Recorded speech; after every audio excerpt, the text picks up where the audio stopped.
What's up, what's going on, legends? Welcome back to the channel. In today's video, I'm bringing us a quick mission guide for the Shadow Company Tier 2 mission here in Season 5, known as Missile Transports. Now, this one will be 3 parts, and it is going to be sending us over to Al Mazrah, as Part 1 asks us to locate the remaining missiles using the transportation plans from the konni ship in one deployment. Now, the great news here is actually once you watch this video, you won't have to head all the way out to the ship to grab the plans to know what you guys actually have to do. But basically, if you guys headed all the way out to the ship, which you guys had to have in order to complete Tier 1, you guys would know where that ship location is, and towards the top of the ship here would be these plans. So you guys would then be able to grab them, which is then it's going to tell you to head over to the cemetery. Now, basically, you're going to be completing part 1 alongside completing part 2 and 3. So we're going to go ahead and head over to part 2, which asks us to take the 2 IR beacons from the Zaya observatory dead drop and plant them near the first missile. So we already know the first missile is going to be over at the cemetery. So basically, we're going to head over to Zaya observatory, definitely recommending on the south portion near Ogdar village. Make your way up on this side. As always, I will do my best to show you guys this location on the map, because we'll open up the dead drop location here, getting access to the 2 IR beacons. Now, there's one thing I want to make sure you guys do in order to not have issues or have it bug out. Make sure you do have 2 open slots when you grab the IR beacons, because although it shows 1 in the dead drop, once you guys actually grab it, it does split into 2. You guys will need both of these in order to complete the mission, so that is very important. But once you get access to these, you'll be able to head over to your first location, which is going to be the cemetery. You guys are going to go ahead and head over to the cemetery location, and unfortunately, I won't be able to show you the exact location on the map because I did have a team push us, and we had got into an engagement and just tried to do our best to survive. So once I actually got over to this location, what you guys are going to basically do is head over to the center of the cemetery. You guys at that point will see a shipping container. It'll be pretty obvious. It'll stand out. You guys will head over to the shipping container, and once you guys get over to the shipping container, the first tick of progress will go through in part 1, and you guys will see a queue to place down an IR beacon. At that point, you guys will go ahead and plant the IR beacon in this location,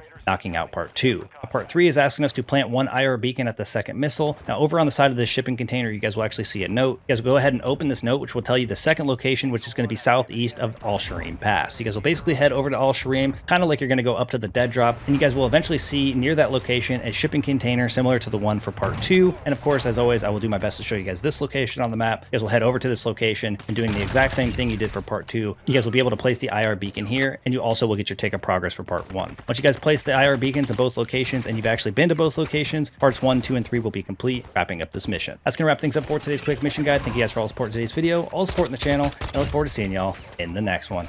Peace.